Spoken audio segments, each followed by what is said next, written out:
Guys तो guys हो चुका है अभी इंटरव्यू। तो गाइस मैं भी ऐसा फील कर रहा हूँ कि भाई बहुत तगड़ा इंटरव्यू था। 5 जज थे आपके पेबल। होमिसाइड तो पूछा नहीं ना, मर्डर पूछा, बेल के भाई ग्राउंड भी पूछे थे। मैंने बताया सर एक तो प्राइम फेसाई वगैरह होना चाहिए इंक्लूड।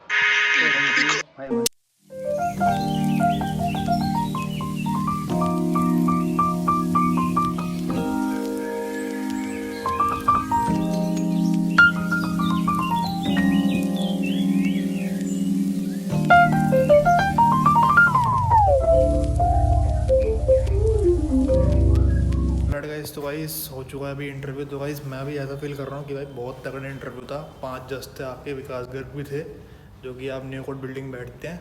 और मेजरली मतलब मेरे से ये पूछा कि आपका जो बेल है वो आपने कभी ड्राफ्ट करी है, कभी लगाई है। मैंने हाँ जी सर करी है। और कुछ सेक्शन पूछे जैसे कि थेफ्ट के, तो मैंने बताया भाई सर 379। और साथ में आपके कौन से एडअप होते हैं, 34 एडअप होता है, 411 एडअप होता है और 354 भी एडअप होता है। तो मैंने बता दिया। हाँ घर पे वो करने वाली बात है क्योंकि ब्रीफ में बताना पड़ेगा आप सबको।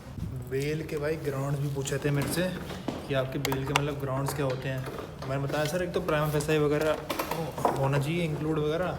फिर सर ने पूछा कि एक बंदे पे अगर 11 केस लगे हैं तो उन पर क्या ग्राउंड बना हो गया उसकी बेल के लिए। और गाइस केस लो ही पूछे थे मेरे से, KM नानावती मतलब केस लो जो रुस्तम मूवी देखी है ना, वही वाला सीन लो। कहाँ से आए घर,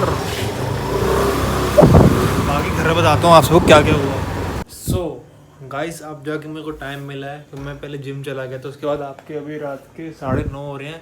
और मतलब मैं पूरा व्लॉग नहीं बनाना चाह रहा था क्योंकि पढ़ाई की अलग चीज़ है, क्योंकि व्लॉग चीज़ अलग है कि पूरा आपको दिखाऊं क्या कर रहा हूँ। तो मैं सोच रहा था कि इस चीज़ को पहले पढ़ाई पे ख़त्म कर लेंगे। आज व्लॉगिंग में अपनी आगे कंटिन्यू करूँगा।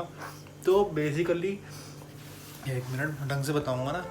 आज मतलब भाई ये सीन हुआ कि एक्सपीरियंस मतलब बहुत अच्छा था कि मतलब जज साहब वगैरह बैठे हुए थे।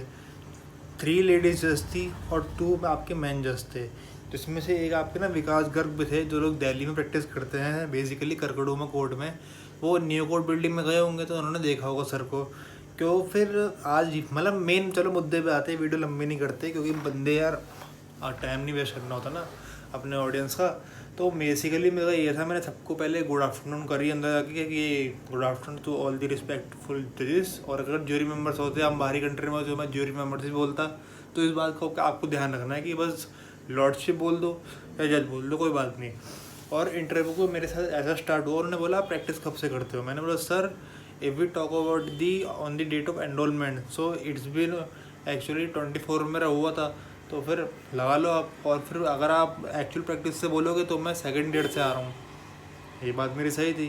फिर उन्होंने बोला आपको बेल ड्राफ्ट करी है आपने यहाँ से। मैंने हाँ जी करी है, बहुत बारी करी है, सीनियर हमसे ही करवाते हैं। तो ये सीन था। तो उसमें उन्होंने बोला ग्राउंड क्या है। मैंने बताया कि जैसे मैंने स्टार्टिंग करी मैंने बोला प्राइमा फेसाई अगर केस है तो आपको पहले मेंशन करनी पड़ेगी। जैसे मैंने प्राइमा फेसाई बोल दिया वो समझ गए कि भाई पढ़ के आया है। उन्होंने क्या करा, उन्होंने बोला कि अगर 11 बंदों पे इंजाम लगे हुए हैं तो अब क्या ग्राउंड से रखोगे। अब भाई मैं सोच के जवाब दूँ क्योंकि हर केस पे एक मतलब वेरी करता है, हर केस पे ग्राउंड्स का रखे। मैं उसमें कन्फ्यूज था कि मैं बात बोलूँ या ना बोलूँ, लेकिन जो बुकिश लैंग्वेज थी वो बोलते बोलते इतने में आपको क्वेश्चन चेंज हो रहा था, मतलब हर बार नया क्वेश्चन आ रहा था। और फिर पूछ लिया भाई KM नानावती की जजमेंट क्या है। तो फिर मैंने वो याद नहीं भाई, याद नहीं आया मुझे उस टाइम, और पढ़ा था मैंने। एक क्वेश्चन रह गया मेरा। और बाकी थेफ्ट वगैरह की डेफिनेशन वगैरह पूछी थी, मैंने वो भी बताई। और साथ में उससे जैसे कि होता है ना, अगर आप एक क्राइम कमिट कर रहे हो थेफ्ट का, तो साथ में आपके जो और भी अदर सेक्शन है वो एडअप होते हैं। जैसे कि एक याद एक और बंदा था तो आपकी 34 लग जाती है। पुरानी IPC के बारे में बात चल रही थी तो मैंने 411 बताया कि प्रॉपर्टी डिटेन भी कर ली थी थेफ्ट में, तो आपका 411 भी लगेगा। तो ये भी सीन। तो उन्होंने बोला कि आप जो पूछ रहे हैं ना आप वो बताओ। और कल्पेबल होमिसाइड तो पूछा नहीं, ना मर्डर पूछा, ना कि रेप पूछा, मतलब मोटे मोटे सेक्शन पूछे ही नहीं, हीनियस क्राइम्स पूछे ही नहीं। और बेलेबल, हाँ बेलेबल और नॉन बेलेबल पूछ लिया वो मेरे से, और कॉग्निजेबल और नॉन कॉग्निजेबल पूछ लिया।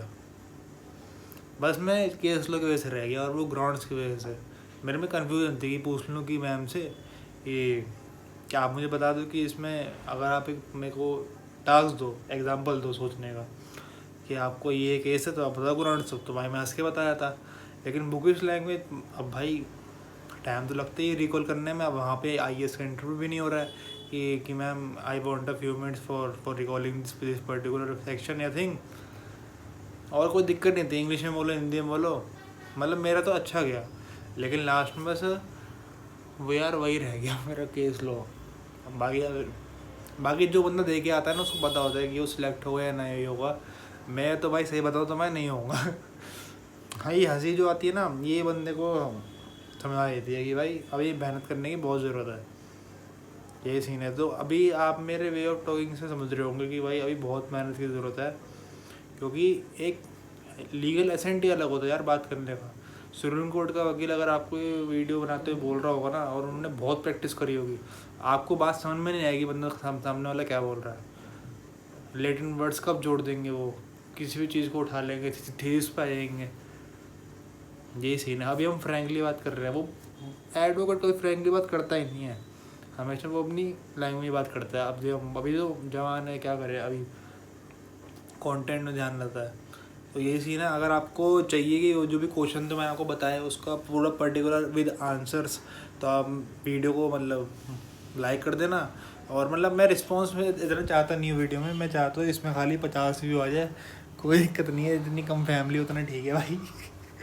अगर 100 आ गए ना फिर तो भाई मैं पार्ट 1 2 निकाल दूँगा। फिर तो बंदों से पूछ के भी, जो कि मेरे कलीग्स हैं उन्होंने भी दिया था ना कि आपके उसमें क्या है, तो मैं उनसे पूछ लूँगा कि ये मेरी ऑडियंस वगैरह चाहिए। और अगर 50 है तो वही कर देंगे। आपके जो मैंने क्वेश्चन बोले हैं वो मैं उसके आंसर बना के एक पूरी वीडियो बना के डाल दूँगा यूट्यूब पे। और गाइस व्लॉग्स के लिए आप बोल रहे थे, तो व्लॉग्स डाला करूँगा मैं, लेकिन आज पढ़ाई के रिलेटेड था, इसमें मैंने पूरे जिम नहीं दिखाया सुबह के, वरना आज तो जिम में तुम्हारे भाई ने शोल्डर वगैरह एक्सरसाइज करी थी, लेटर वेटर कर रहे थे, और बैक था आज। तो यही था आज का सीन। तो I hope you all enjoy this video. तो please guys give this video a big thumbs up. Bye. Please like and subscribe.